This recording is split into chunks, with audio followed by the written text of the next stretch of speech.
Top of it, let's get to it. Today, I want us to have a military mindset, like to really think about, like, what I'm on. This is one of them days where it's serious, right? I mean, every day is serious, but I want us to have an understanding that you really got to have a military mindset. Like out here, motherfucker laugh and giggle, push his products, push his business, do everything, that he can to try to assimilate to the world that they want us, that we are forced, manipulated, and brainwashed, in assimilating to. But, you gotta fake it to make it sometimes. You gotta get in where you fit in. You gotta do all the cliche sayings, but underneath all of that, you gotta have a military mindset. And what I mean by the military mindset is, I wore my fatigues today because, like, in a past life, in another life, even in my current life, we got Veterans Day coming up, right? I always been a dude that's been like disciplined or uniform, or like, whether it's via OCD or whatever, like I get up early in the morning, I'm visioning about it, like I probably was supposed to be in some type of military. Maybe in a past life I was, like, right? So a lot of times when I'm looking at stuff, I was talking to a therapist yesterday, if you ain't never talked to one, and it's taboo. It seemed like in the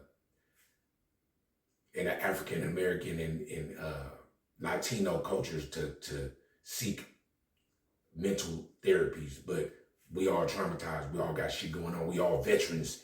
We all waged war or have war waged against us our whole lives in different ways. It's just never been recognized, or if a show ain't been recognized as something that you need therapy for. But when I was talking, I'm like talking about PTSD, post-traumatic stress disorder, stuff that anybody that's ever been in prison or jail for any duration of time, the culture shock, the strip searches of having if you was juvenile hall where somebody else draws, some shit, not even that, in the counties and shit, when you get in the laundry, doing laundry, saying that's somebody else shit, this is brand new, unless you washing your shit in the shower. Like, there's just so many traumatic things.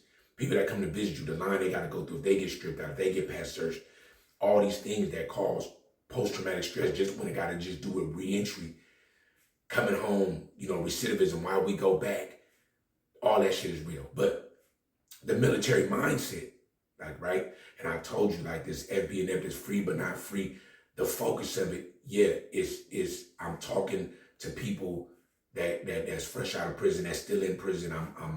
It's not solely about that, but I do want you to recognize and understand the game, right? Anybody that follow me on Instagram, I think I posted on a YouTube short, like, understand that the snippets of life, right? The reason why I'm even, in my suit coat today, right, is because understand that the prison, right now, private prisons, right, are suing states. Private prisons are suing states because of the population of prison, right? So they made a deal, private prisons. So that means that somebody like me and you, not necessarily me and you, probably my listeners, but just giving an example, we can piece up or go into a business, a building, or buying an existing prison, maybe when it got shut down, or building one from the soil, right? And privatizing it is privatized, but the state goes in business with us to house prisoners, right? To house prisoners, right? And the quota is supposed to be, man, look, we got to keep the prisons at 70% population. We got 1,000 beds. That means that 700 people at least need to be in these motherfuckers every day in these prisons, right? A lot of laws has changed. A lot of what they call them progressives got elected in certain states, stuff like that. So certain laws are changing to where, like, you might not do as much time. You might not go to actual prison for petty theft. Like shit that, if you got a drug problem, you probably need to go to a drug program the way it's supposed to be. right? Now, and I'm not saying that criminal acts, violence, and shit like that don't deserve prison time. That's not even what I'm saying, even though I'm a former inmate myself, from youth to being a grown man. What I'm saying is that some stuff don't deserve 10 years, 8 years, 2 years, for something that's like a petty crime or something that's like, look, I need help. The crime that I'm committing, I need drug help. I'm an addict, right? So my point is that because the prisons aren't at max, think about prison was overflowing just 10 years ago. In California, for sure. They were supposed to hold 90,000 and it was like 120,000 people. You know what I'm saying? There was once upon a time where it was triple bunks in counties, triple bunks in gyms. The gymnasium, you couldn't even use the gym in certain prisons because it was filled up, right? So it's like when you didn't reach the capacity, it's a breach of contract. So let's put myself, I'm a private prison owner or investor. Bro, we can't make no money, bro. If the prisons is below capacity, we made a deal. We hammered out a contract. 70%, my shit's supposed to be full. If it go over that bet, that's dope. Even the people I'm hiring is job security. The more people we lock up, and the more people I hire, it's better for everybody, right? It's better, right? Because the people that's working your job security, I need you, so I ain't gonna fire you, lay you off. I'm probably gonna give you incentives to hire, whether it's a hiring incentive, a retention incentive, or whatever. But if it goes below 70%, it's hovering around 50% capacity, I gotta let some people go. I ain't about to pay all you motherfuckers because I don't need y'all to watch all the people. So that's breach of contract, right? And this is solely speaking, if you just tapped in what I'm saying, but it's solely speaking if I'm a private prison owner or investor. Look, if you don't lock up more people, bro, I'm gonna have to, like, this breach of contract, I'm gonna take you to court. I gotta take you to court. And the cold part about it, in court, in civil court, I'm probably gonna win. The private prison owner or investor is probably gonna win. The investor is going, because the breach of contract. So the reason why it's important to understand is that I don't care what race you are, if you just look at equality, justice, or injustice, if you just look at it from a standpoint of, even when you drive down the street, you get a ticket, if you're getting pulled over, if you notice that it's a high amount of tickets. In Frisco, they're giving out tickets every day.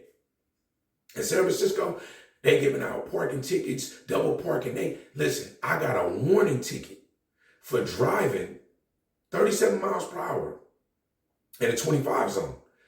My license plate was blown up. They took pictures of it, sent it to me in the mail. Sent it to me, right? You know what I'm saying? Sent it to me, but it was a warning. Now, mind you, somebody else told me that they got a $90 ticket. It wasn't no warning, right? My point is, look at that. They zoomed in on license plate, had a picture of the whip, all that shit, sent it to me in the mail, told me, hey, but I don't do that again. 37 into 25. But motherfuckers out there dying, getting murdered, people getting raped, mugged, robbed. They ain't none of that on camera. They ain't sending no tape. They ain't finding them people. Because it's a quota. We paying bills, which means that we commodities. You got to sit back. Some of the stuff, man, look, I'm telling you, if you go to Freed But Not Free, just my Instagram, some of the stuff I post, it's so many people that's talking about it.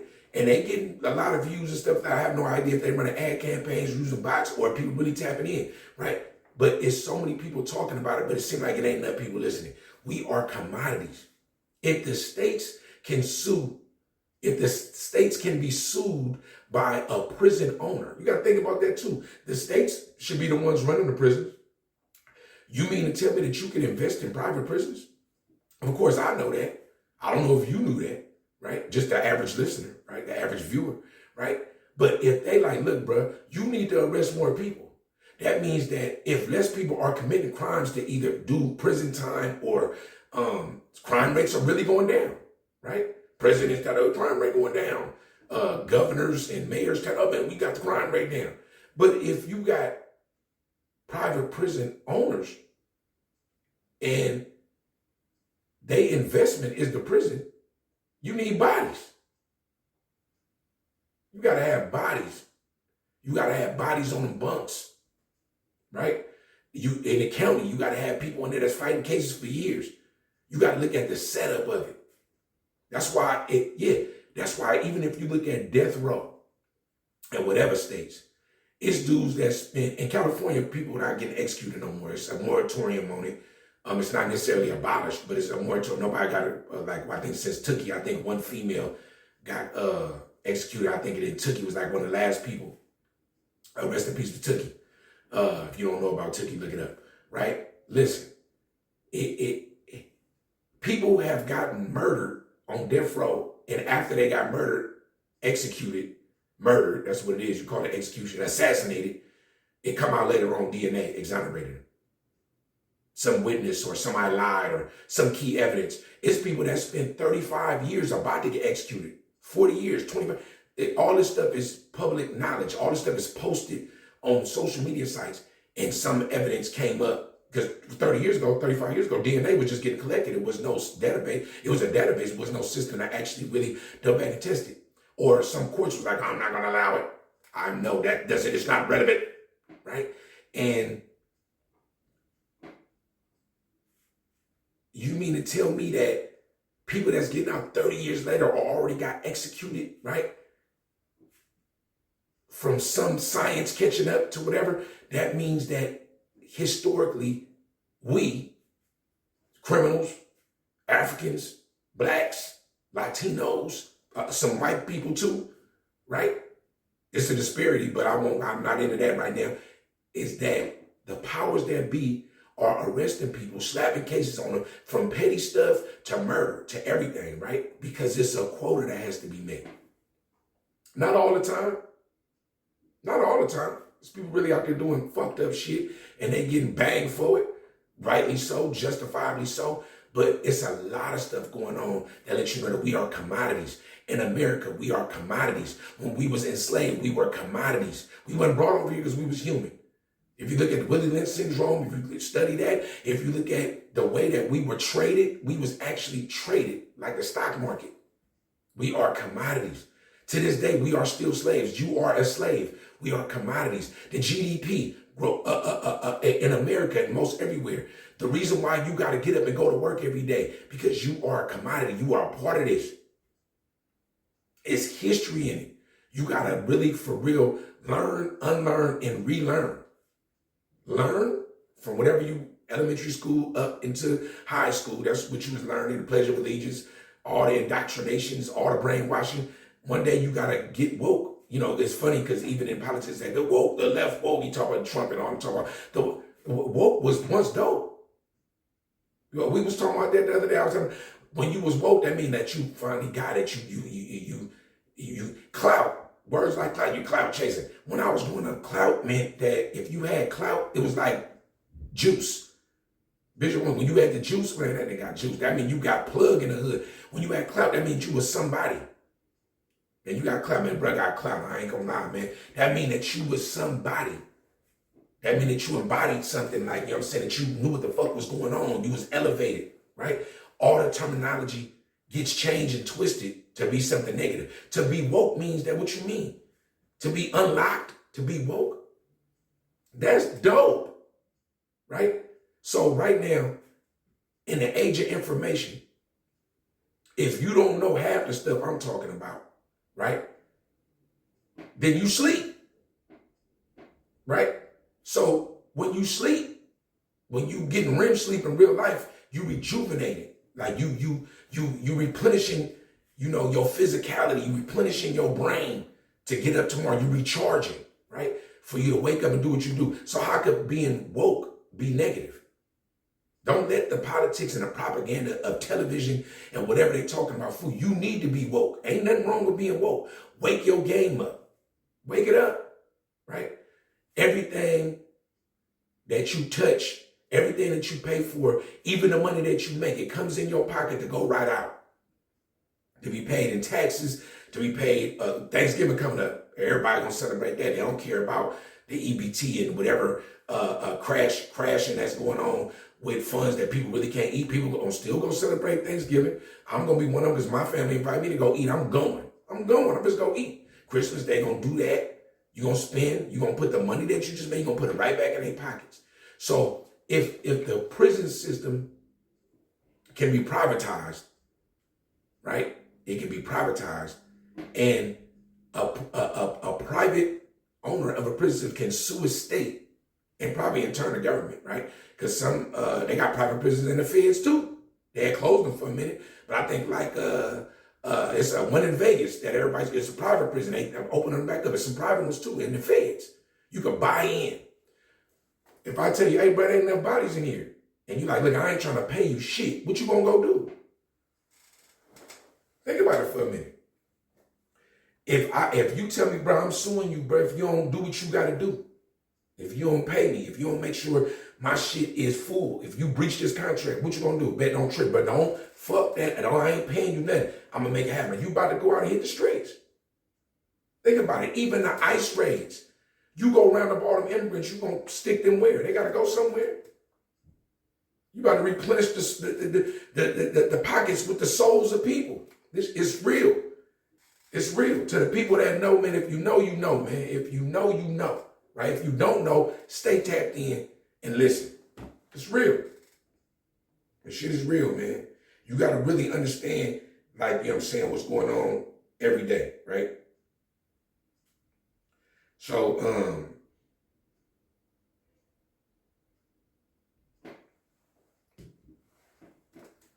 I'm going to end this one, or I'm going to wrap it up with this, right?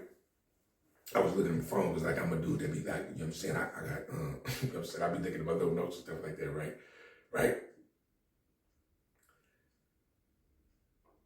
Your personal journey to freedom, right? Just speaking on the reason why Freed But Not Free is doing what it's doing. By the way, the website is up. You know what I'm saying? I'm still adding to it, freedbutnotfree.org. The organization, the nonprofit, is officially official. You know what I'm saying? I like, the trajectory is up. The legacy is being cemented.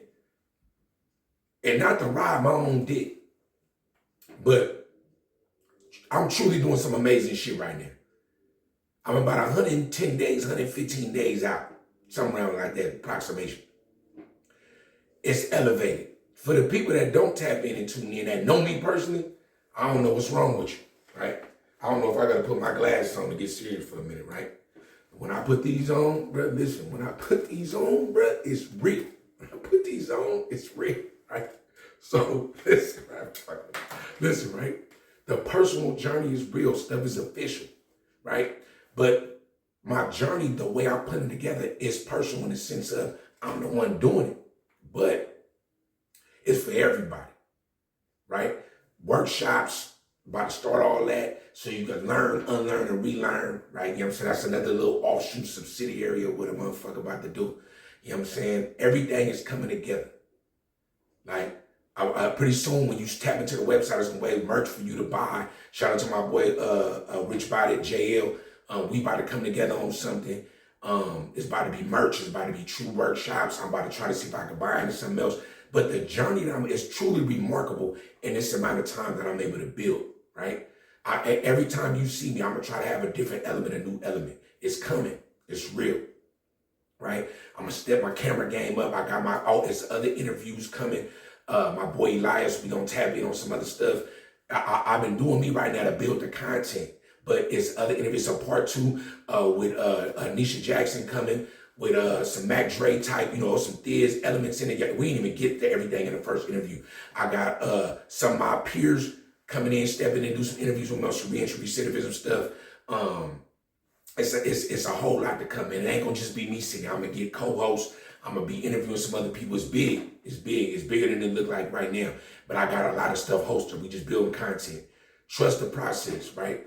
If you need my help for anything that got to do with workshop stuff, of course it's going to cost you. You know what I'm saying? For everybody that already know me personally, I do so much pro bono work. I make it easy for any artist that I pump on the music. You know what I'm saying? Man, listen, this is what I do. I'm really a boss. I'm really an A&R. I'm really a CEO. I'm really everything that I'm talking about. But for people that don't know what they're doing, that don't take the time to go to YouTube and look at tutorials, for people that don't know how to use Google and use AI, tap in.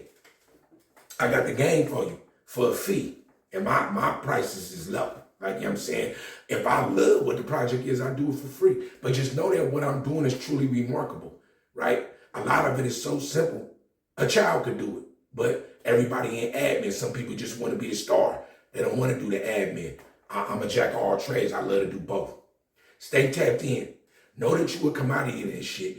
Remember the life lessons, right? Remember the life lessons, especially the ones that I'm dropping on you. I'm learning more every day, right? Scrutinize all the game. If you feel like something wrong, it probably is. Remember, man, that they try to treat you like you nothing, but always remember you something. It's the capo, free but not free. Let's do it, man. FBNF. Told you I got remote controls in this shit now. This shit is really real, man. Stay tuned, stay tapped in.